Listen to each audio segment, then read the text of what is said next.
Welcome to the Great Awakening Ministry. I am Minister and Yogini Joanne Lee. And on this week's show, we have Patrick Marando. Patrick is an author, spiritual teacher and psychologist from Sydney, Australia, with over 20 years of experience. His spiritual teachings revolve around bridging the gap between spirituality and psychology, using his studies in Zen Buddhism, Taoism, Non-Dualism, New Age philosophies, and modern psychology, and focusing on living from a state of truth. He had his first awakening experience at the age of 28, and many of his teachings come from his own experiences with truth. His book, Waking Up to Yourself, A Guide to Living Your Truth, can be pre-booked now. UK Health Radio, the station that makes you feel good. Yeah, well, Patrick, I just want to welcome you back to the Great Awakening Show. Thank you so much. Great to be here again. It's brilliant. We're going to have a deep dive into spirituality and psychology now. A lovely, two very important subjects. Yes, completely. Yeah. Patrick, so spirituality and psychology. Please tell us, what are the fundamental differences between spirituality and psychology? Let's start off with that one. Yeah, all right. So I think I'll start with spirituality first. So I think spirituality encompasses the wholeness of being, so the wholeness of everything. And spirituality works more on the soul level and what the soul wants for us, whereas psychology works on the mind level and what the mind might want for us. So, and that's kind of like the ego. So when we look at the spirituality side of things, our soul is all encompassing and it kind of has a higher wisdom than just our mind. So the main difference I'd say would be is one's more soul focused, one's more ego focused, but sometimes the ego can be useful as well. Yeah, of course. We all need ego. Ego is, living in this duality, this world, we have to use ego, but we have to realize that we are not the ego. We are not our thoughts. We are not our feelings. We are the soul consciousness behind that, the observer who looks. That's right. Because so many people get wrapped up that they are the ego. I am my job. I am the teacher. I am what I do. No, you are the soul consciousness behind that. And we can use ego as a tool. Can we not? We can use it because, in all ways, because we need that living in this duality. But as long as it doesn't overpower us. That's right. And that's usually the case, that when we identify too strongly with it, it does overpower us. And that's usually what we're taught growing up. We're not really taught about our soul or how to connect or listen to our soul. We're taught to listen to our mind and listen to our feelings, which does serve an important role. But if we only taught that, then we are going to find an imbalance eventually. And that is going to keep us more disconnected from our truth. Exactly. Because we're holistic beings, yeah? And we are mind, body, and soul. Yeah. And we have to be healed, treated, and, made to look at all those three aspects of us and integrate them, become whole because of that. This is the whole reason why we're here. But of course, in mainstream psychology, you are, what you're teaching, your holistic psychology is so important to bring. This is the new psychology. This is integrating all of the mind, body, and spirit. It's very important. But the old logical way of psychology did not, embrace that at all. Spirituality, meditation is the study of the mind. Meditation is going within and studying, know thyself, to know thyself. And, in the past, psychologists would never even mention that or bring that into their healing, for their clients, which I think is just unbelievable. But you are bringing that in, aren't you? Yeah, I am trying to bring that in. And it's really, like, for me, it started in psychology. So psychology is what led me to spirit. So, studying the mind and really looking at all the elements of the mind is what opened me up to exploring deeper and delving more. And that's really what eventually led to me waking up to my consciousness and my true self, and being able to teach that and learn how to marry the two together. Beautiful. Yeah. That's what it is, isn't it? Marrying it together. It's all right. We just got a little bit of lagging. Um, Yes. and how does spirituality and psychology approach understanding human behavior and human experience? What's the difference there? Well, I think it's useful maybe to discuss what's the same first. Yeah, So I think what's the same is that they're both looking at well-being. So when we live from our spiritual self, we end up from a place of well-being. Psychologically, when we have a healthy mind, that is going to give us a well-being. So they have a lot of similarities in trying to have a healthy mind, which is also related to a healthy emotional state. Where it differs a little bit is that psychology is generally more about only the mind and the mind controlling the emotions, whereas spirituality really is about the soul. Because the soul, while we are our awareness and we're our looking, it isn't just a blank awareness. So this consciousness or awareness has its own intelligence in it. And of within that course. intelligence, it's trying to motivate us towards doing and living from our state of highest peace, highest well-being, highest joy. And when we're able to get our mind out of the way, or the ego out of the way enough, then we can actually allow that part of ourselves to live and flourish within our lives. Yes, that is so true. That's really beautiful. And yeah, the examples of the similarity of understanding the human mind through, that's what you're just saying, is it? Give us some more examples of, understanding the human mind through spirituality and psychology. We talked about meditation, didn't we, being the one Yes. wonderful tool to know thyself, to go within. Yeah. What other examples So, are there? yeah. So really, mindfulness is a big one in psychology at the moment. The way psychology, Mindfulness is meditation, is it not? that's right. Yes, mindfulness is a form of meditation, but it's also one you can do while in your daily life. It doesn't have to just be done on the meditation cushion. And so what psychology really does in terms of mindfulness is it teaches mindfulness, but it just teaches it from being mindful rather than spirituality actually knows is our true state is mindfulness. That's right. Mindfulness is what we are.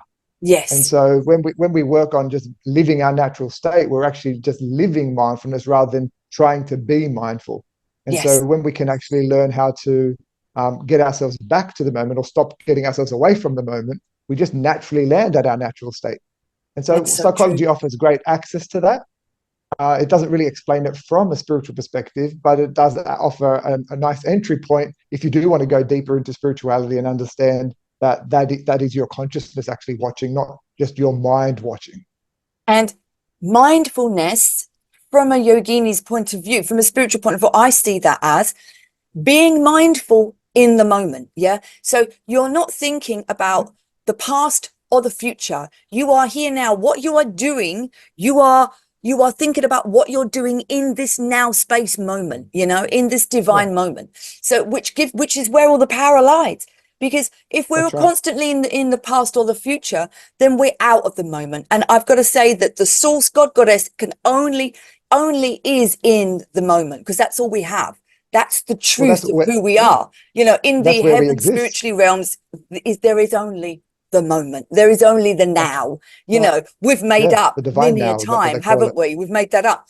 But it's so important Mm. to be mindful of what you're doing now, and to be mindful of the thoughts and feelings that you have now, because they are creating your future.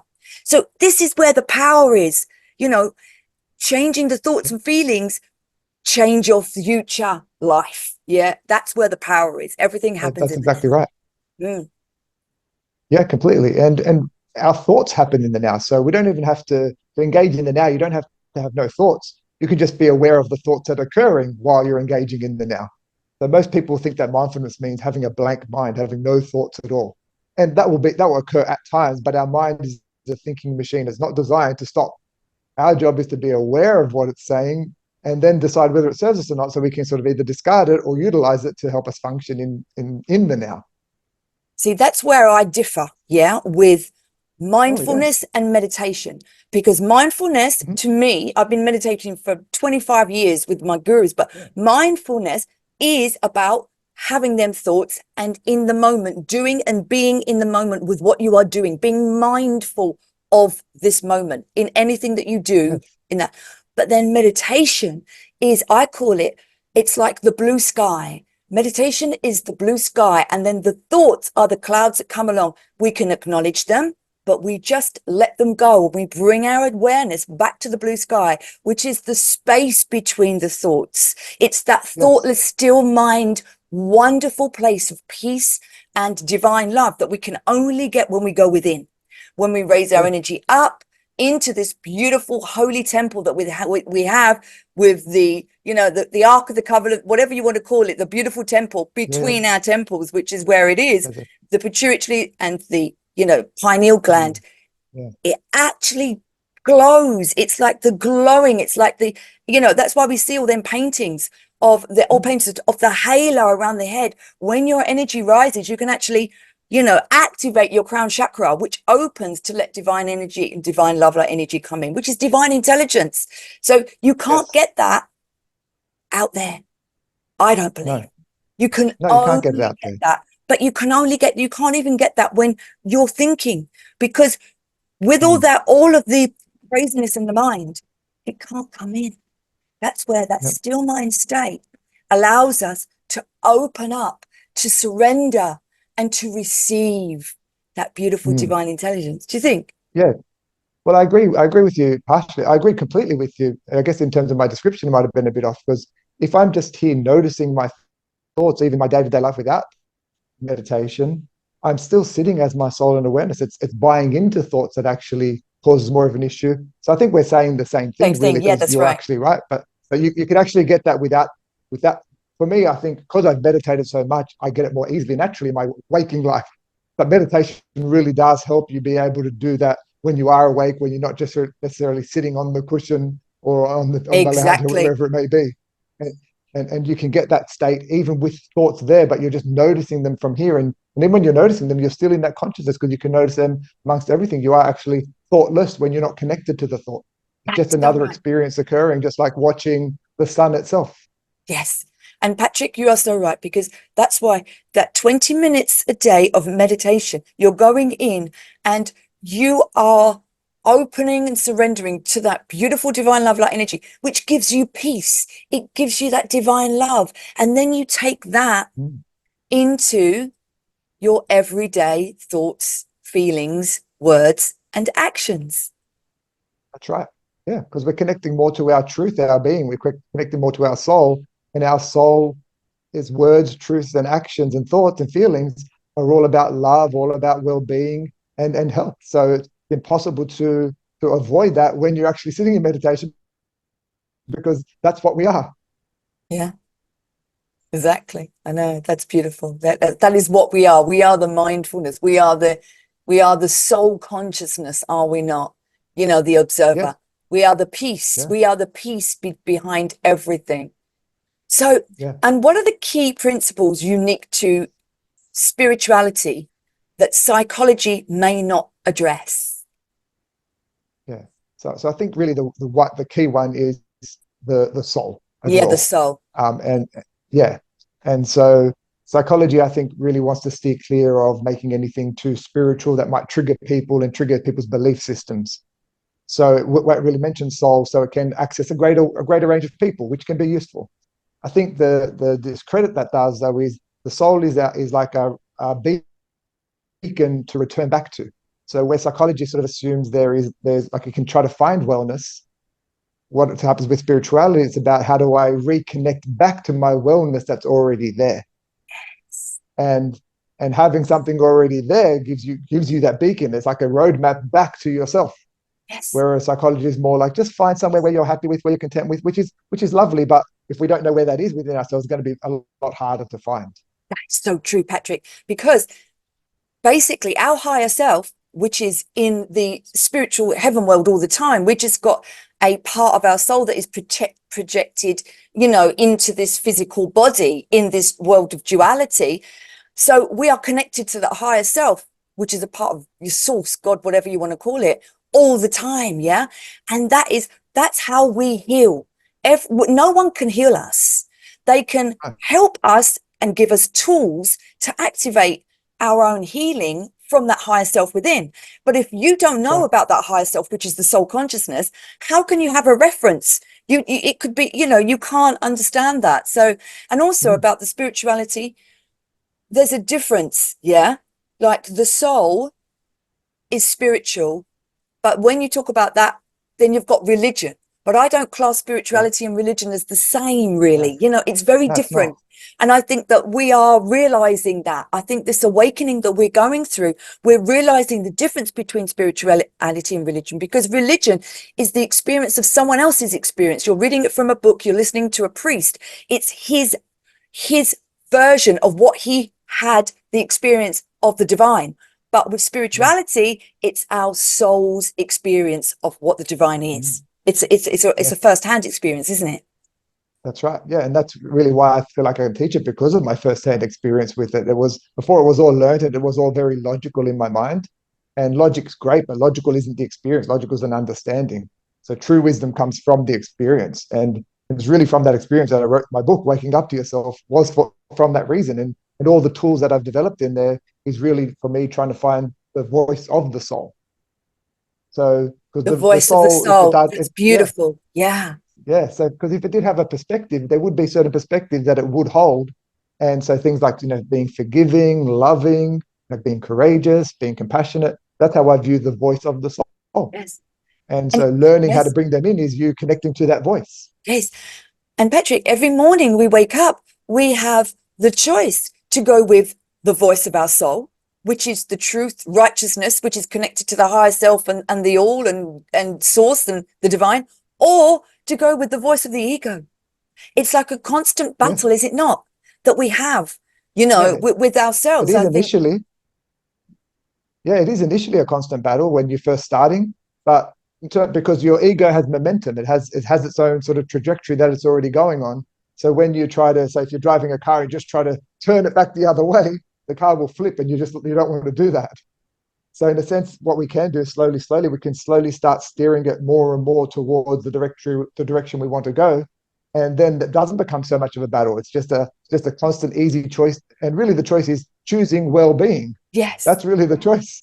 Yes. Because when we're not choosing well-being, we're only going to suffer.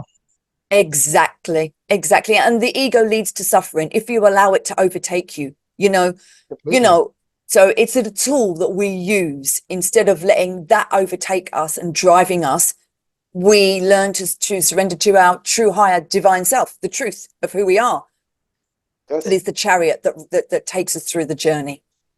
Yeah. And there's got to be a level of trust and surrender in that, because most of the time we're so used to our mind governing our journey that when we surrender to our soul, we get scared about where it's going to take us because we should control everything. But when we can surrender to our soul to take over, it always leads us to a beautiful, wonderful place. It's impossible for it to be anywhere else. That is so true and so beautiful, because I've known in my life, I wanted things to happen so bad that because of my control of it, I got in the way of the flow. Yeah. And I stopped it from happening. So I've learned to just allow patience and self-examination and self-discipline, and just allowing things.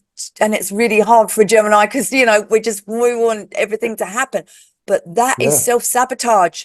That wanting control is self-sabotage. You get in the way of, and you stop it coming in. So it's very important for you to surrender.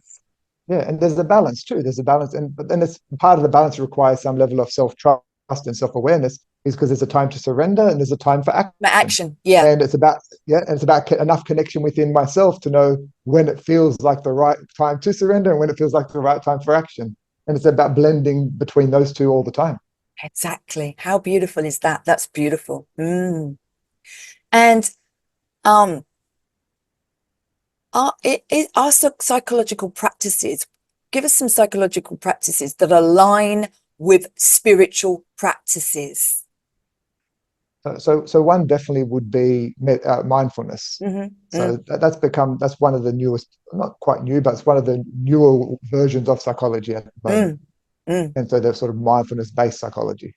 And so really that is about being in the moment, practicing being in the moment. And when I look at anyone practicing mindfulness, I really consider that people practicing connecting to their soul, even if they're not aware of that. Exactly. Because if they just practice the mindfulness bit, slowly that will take them to a deeper practice of connecting to their soul.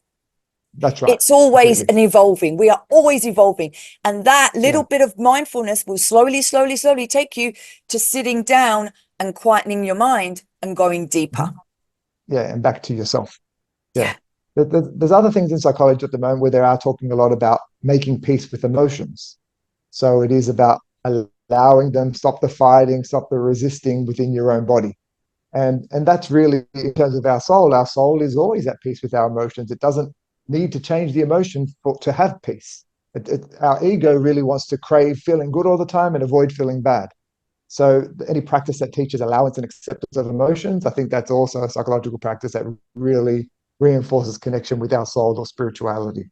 That is absolutely beautiful. Then there's also something, sorry, go ahead. No, carry Yeah. on. That's beautiful. Yeah, Yeah, embracing then there's our also something, yeah, emotions. great. So then there's something also called, there's something also called cognitive diffusion. It's a very fancy word for pretty much what I call witnessing thoughts, not defusing from the thoughts that we have. And so again, we're just noticing the thoughts arising, noticing them come up, noticing them come and noticing them go. And anytime we're in that noticing part of us, that consciousness part of us, again, we're connecting to our soul again. So we're in that mode of watching rather than being what our mind's doing. Because once again, we are the soul consciousness observing that. We are not our thoughts or our feelings, or our ego. We are, the soul consciousness that is connected to the divine. That's beautiful. And it's really important. Our emotions, it's important to go into that darkness, that negativity. You can't just brush it off and everything's wonderful, love and light. It's not. We live in a world of, there is darkness and light on this earth. So, and the darkness and light within us, and we all go through that dark night of the soul. But it might not just, it might come many times, that dark night of the soul, because we're always evolving. It never stops, So, but going in and embracing them dark parts of ourselves that we don't want to show anyone, or admit to ourselves that we have to work on. So going into the shadow, bringing it up to the light, because if you bring it up to the light and you expose that and you embrace that, because we are just as much dark as we are light, and you've got to bless it all, bless all the mistakes you made, bless all the things that you did with the limited awareness that you had, Yeah. because, and that's the real healing. That's the real healing. You'll never get rid of all of the darkness, but if you can just accept it and embrace it and merge it. It's like I call it the dark goddess, because I do a lot of work with women, the dark goddess and the white goddess. It's a wholeness. We need the dark goddess, because the dark goddess makes us speak up. It tells people the truth. It says, no, I'm not having that. I'm standing up for my children. I'm not complying. This is important, right? Because Completely. otherwise we get walked over. But then the white goddess comes in and she counteracts that. That's why this is the masculine and feminine, light and dark. It's all the middle path, the yogic middle path between the two. Yeah, and that's what yin and yang's all about, really, if you look Yes, at yin and yang. And so in every good thing, there's that bit of bad, and in every bad, there's that bit of good that serves us. So it is about that balance. And when we can have that balance, we do walk that middle line of the yin and yang, because yes, we have it there. You're right. We have it there. And trying to deny any aspect of ourselves really is just part of the ego, not the soul, because the soul is embracing of every single part of us, or every single part of existence, not just us, but we're part of that as well. exactly. And another really amazing point is, I believe this, and I write about this a lot. You've got to see the good, or God, goddess, the good, even in the bad, right? Because everything was created by the creator. So therefore the creator created, and it's in the Bible, I've created evil as well as good. Because if there was no evil, we wouldn't understand about how to be good. We wouldn't, you have to have the duality in this world that we That's live right. in. Yeah, Yeah, the one drives the other. poles. Yeah. And so you've got to see, even in the bad things, how they mold you and they bring you back onto your true path. Yeah. Well, if you really get stuck in so much bad or so much pain and suffering, that's actually the opportunity to kind of recognize I can start shifting my mind towards more pleasure, towards more well-being and more peace. Some people go the opposite way. Some people just get stuck deeper and deeper in their whirlpools of suffering. But the more we dislike that darkness, particularly within our feelings, the more that can motivate us towards finding the light again. That is, yes, definitely, absolutely beautiful. I love that. That's really beautiful. And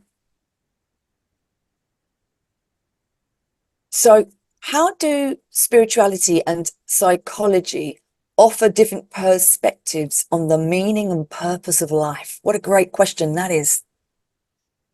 Yeah. I think, well, again, I'll start with spirituality because I feel like that's maybe more all-encompassing.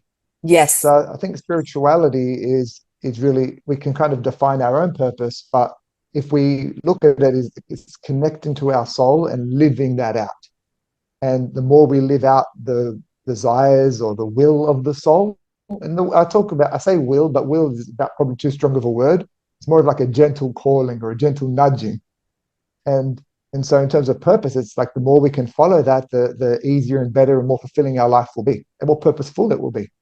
Sometimes within psychology, people talk about purpose a bit more like I have to be really good at my job or I have to make a difference with the world. Purpose isn't always necessarily something about living my truth. It's always about generally about something more extrinsic. So I think the more any that creates purpose are more about finding your place of well-being and living your journey that's most fulfilling to you. I think anything that leads to that as your purpose is generally the purpose that's going to align more with the purpose of the soul. Definitely. And we are all here to have that purpose. We are all that. I believe that when the soul incarnates, it's already mapped out its purpose. And it's our job to find that during our life. You know, it's our divine calling, our divine mission, if you like, what the soul intended before we was born for us to do in this life. And I think it's to do with when people, I don't know my purpose. I don't know what I'm here for. Well, look at your passion. What makes you feel alive? What do you love to do? What is your passion? And follow that, and then use that to be of service to humanity, and you can't go wrong. And you naturally do end up being of service to humanity when you're following your passion, your purpose, because you're growing the light of humanity. And something I find a lot within my job, though, is I find people don't actually know what they love, what they're passionate about, and because they've been so disconnected from that for a while. But sometimes it's important for people to start from a place of, what don't I mind the sounds of? It's sort of like experimenting a little bit just to get back in touch with yourself. I'll just trial things that I haven't tried before and see how I feel about them. And you'll find that slowly, as that grows, you'll become more connected to what you do feel more passionate about and drawn to. Yes. And this great awakening is all about reconnecting to our truth, our true self. Is it not, Patrick? Because we've been so disconnected, over millennia. There, the powers that be, whatever you want to call it, the dark agenda, because there is a dark versus, light, going on. But they have, taken that away from us, I believe. They've taken that, our holiness, that we are not just sinners, that we are beautiful expressions of.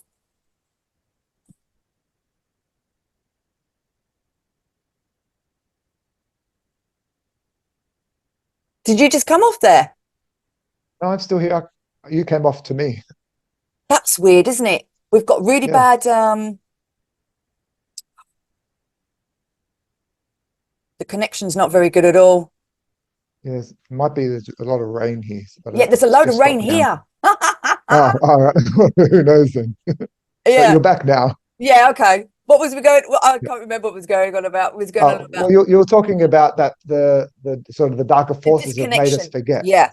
And I feel that's what has really been done. That disconnection from our truth within, the disconnection from the divine. We are human divine beings, and that disconnection from our divinity, I think, has been the worst thing, because it's made us unworthy. Think that we are unworthy. We walk around on autopilot, not even knowing that we have a soul, that we are our soul consciousness expressing in this physical world. So it's time to stop, calm, surrender, get back, do the things, that make you, do your yoga, do your meditation, do your mindfulness, that makes you come back to self truth. Yeah. And I really think that even as our suffering and our pain and our dislike of that is eventually going to motivate all of us to go in that direction, because we really don't like pain and we do prefer to feel better, just as a human, as a species, and most species do that. So really, if we find that our suffering is actually coming internally, then we're more likely going to turn towards the light anyway. So no amount of darkness can really control that. And any amount of darkness that's been there, really all that's done is color our beliefs and our conditioning from those before us, and we keep doing that. And again, any belief that actually creates more pain and suffering for us can't survive. It will maybe survive for a little bit, but it can't survive forever. It And it cannot will survive. eventually taper out. Because all evil and darkness has the seed within it of its own self-destruction. It cannot carry on. It cannot carry on. You know, and that is why, you know, the pain and suffering in the world out there that we see within ourselves, that's the catalyst. That's the catalyst of change. That moves us out of our comfort zone. You know, that forces us to the precipice of change. We have to change. We have to change within. Earth peace through self peace, we have to change, which makes that change without. It's so important for that to happen. So you've got to bless that darkness and that suffering, because that caused you to move, to evolve, to change your life, to get out of that relationship, to move away from that job, to, you know, so it's a good thing. That's right. And that's why we need the shadow. That's what the shadow does for us. It serves us. It's our tool. It's our strength at times. It's our strength at times when our light can't be strong enough. And so it's a really important part of our journey, because without it, we would sort of have fallen into a heap by now, or we definitely wouldn't have survived as a species without it. No. And it's the wound. That's what Rumi says, my favorite quote by Rumi. The wound is where the light enters. Yeah. Which is just so profound, you know, because our wounds are and always shall be our greatest healers. Yeah, and our greatest opportunity. And our greatest opportunity. I love that. That is absolutely amazing. Wow. Are there therapeutic techniques in psychology that draw heavily from spiritual practices? Yeah, I think there's one psychological technique in particular that's called acceptance and commitment therapy. That's probably the one that I'm aware of the most. And that one does have a lot of mindfulness-based activities in it. It does mention something. I think they call it the observing self. So they don't want to say soul. They'll never say that. So they don't call it the soul, but they call it the observing self. Yeah, that's right. Yeah. So they do talk about that, and they're the ones who do talk about making peace with emotions and noticing our thoughts rather than just being our thoughts. They also talk about following values too. And I think while all these things are really, really great, what I think they all lack a little bit is getting in touch with our intuition, and our intuition is really going to pull us to utilize certain things or not utilize certain things, and to move towards doing things we prefer, and knowing how to be flexible in our actions and decisions at any given moment. But it is our intuition that does that for us. Yeah. So because we have to feel what feels right in this given moment, not one umbrella answer for what's right or wrong for us. Beautiful. And when you was at university learning about psychology, was there, you know, like, what was the degree that you did they have any holistic approaches in that then?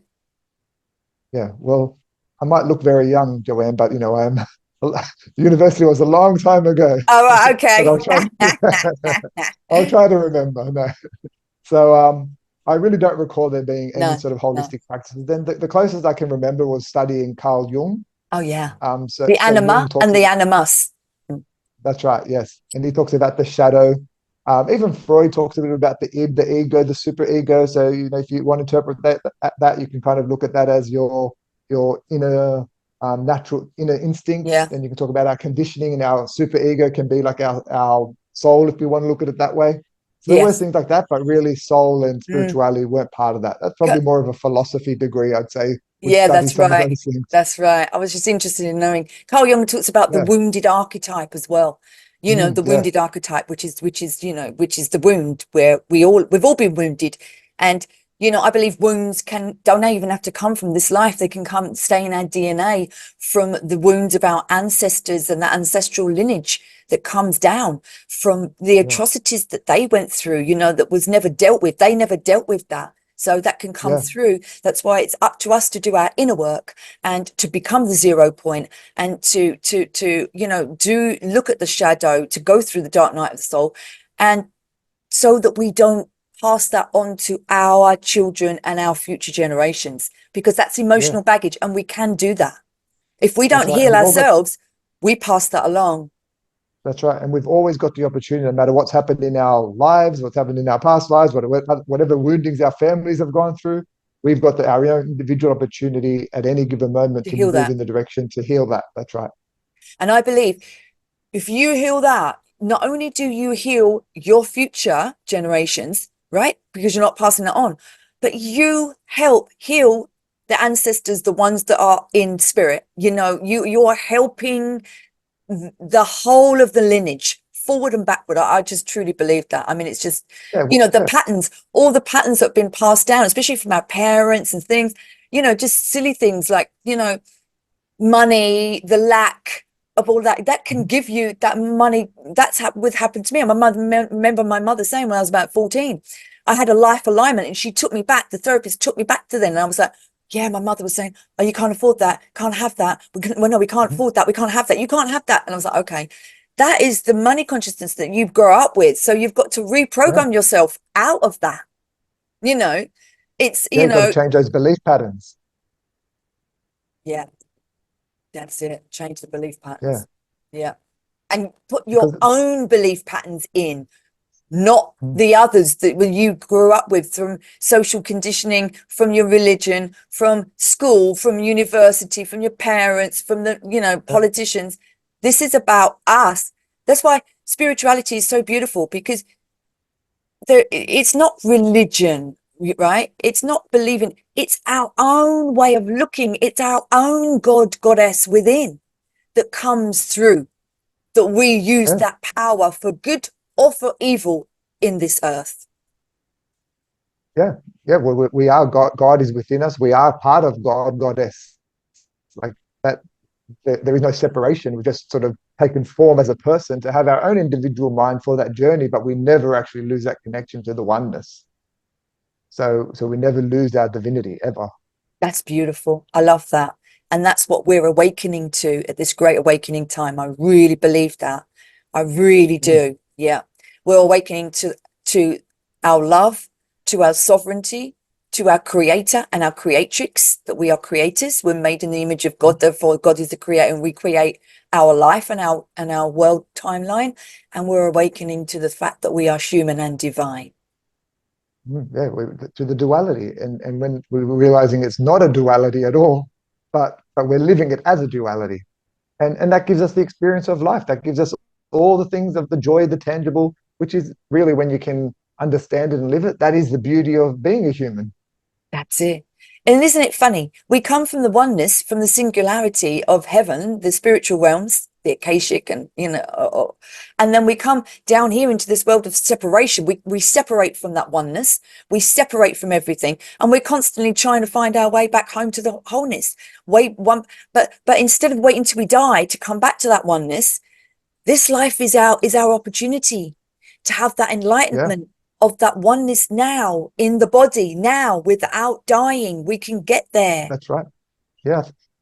And I think Buddhists call that the death before death, something along those lines. And so it's dying, the ego dies before you actually die, so you live in that oneness. That's it. Wow, that's profound. That's really great. And how does spirituality and psychology address concepts such as self-awareness and self-acceptance? Yeah. So maybe start with self-awareness first. I think in terms of spirituality is aware that self-awareness, you are the awareness. There's not a self that is aware. That's right. We are that. Yeah. So in a sense, then spirituality is kind of recognizing you are awareness, aware of what's going on. Psychology sort of has an assumption that you are a self who is aware. Right. The other way around. And what you're aware of. Yeah. Yeah. So which is somewhat useful to, like I said, to address the ego. And again, disconnecting with the ego doesn't have to be done overnight, and it's useful to have a bit of a connection, because it's going to help be your place to actually see and utilize the awareness to kind of know where to change and where to reconnect back to your awareness, back to your truth. So really, particularly self-awareness, I think self-awareness is a bit of a misnomer. Oh, what's the word? A word that's a bit odd in its definition, because in spirituality, there is no real self. Yes. The true self is just spirit. Yeah. It's part of the one. There is only one story, one creator, and we are that soul consciousness that the creator put inside of this physical body when we was born into this world, but it's still a part of the one supreme soul, whatever you want to call it. There is only one. Yeah.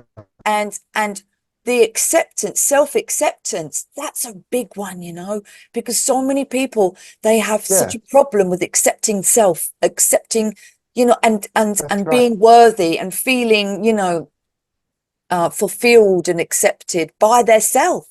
That's where self-sabotage comes in. Yeah. Well, yeah, completely. Generally, in terms of from a psychological perspective, as children, what happens is from those around us, we receive either acceptance or rejection for certain behaviors and qualities that we have. And depending on what they are, particularly if I get rejection, what I learn to do is reject that in myself. So I might reject selfishness as an example. And so while that can be useful, it can teach me how to be a giving person. What it doesn't do, though, is help me encompass myself as a whole, because some level of selfishness or self-giving would be useful for me. Spirituality, on the other hand, would say that you're selfish and you're self-giving, you're lazy and you're hardworking, you're all of those things. You're already a whole person. And when you can accept that as your whole, you can actually utilize any of those qualities or traits anytime you need to. Psychology, and particularly as a human psychology, is we learn that some things are acceptable and some things aren't acceptable. And then we preach those to others and then put them on ourselves at the same time. Yes. Sorry, Patrick. It's a little bit lagging. I'm going to go through and edit it. Yeah. So that's beautiful. I love that. That's a very important part of that. And how can we integrate both? This is the big one. How can we integrate both spirituality and psychology into our daily lives? Yes. So I think the first thing is in terms of being aware of your thoughts, being aware of your conditioning and your habits. So, because it's usually our habits and being stuck in habits that the thing that disconnects us from living out our truth. So that's where psychology can be really great. It can help people have great self-awareness of, when I say self-awareness, conditional self-awareness, the awareness of our conditioned mind. And so when we can understand that, then we can kind of know how to let it go and then live our truth. We've already spoken meditation. We can kind of say that 100 times if we need to. If you bring that into your life, it will generally lead you more and more back to your true self and back to your consciousness. I think they're probably one of the two of the main ones. We can talk about self-compassion of others, compassion of self, self-acceptance. Again, the more you do that, the more you understand that you're just like everyone else. And that's a whole person with every single quality, not just some conditional qualities. So the more we do that, and the more we are willing to connect again also to our intuition when it comes to our choices, I think we can bring that into our daily lives more and more and more and grow that connection to self. And some people get that connection like that, and some people can grow that through efforts. That's right, because intuition is, intuition comes from our higher self. It's that divine intelligence, and it's like a muscle. We need to train it to get that. It's very important, and that helps us, have knowing about any situation we are in. It's about our feelings and trusting that intuition, trusting that feeling, is very important. Yeah, and most of us have been taught to not trust intuition, to trust our mind, to trust either just the emotion, not the intuition. So intuition and we're comes also from the so soul. scared of getting it wrong, doesn't it? Intuition is our soul. Yeah, and people are so scared of getting it wrong, so and because they're scared of getting it wrong, they misinterpret it. And so the more we can come back to that again and again and again, is we are living from our soul in that case. And then that's where peace comes. Peace, it's impossible to be out of alignment when you're living from that. Exactly. And I call that, to be you know, holistic well-being and living like that every day is coming from your soul heart, right? So coming from your soul heart, you can never do any wrong. You know, coming from the ego mind, there's always a wanting and a needing and a bettering and an overing over people, bettering over people instead of unity consciousness and love awareness. So always coming from your sacred heart and having sacred thoughts, feelings, words, and actions does not cause any other karma. No.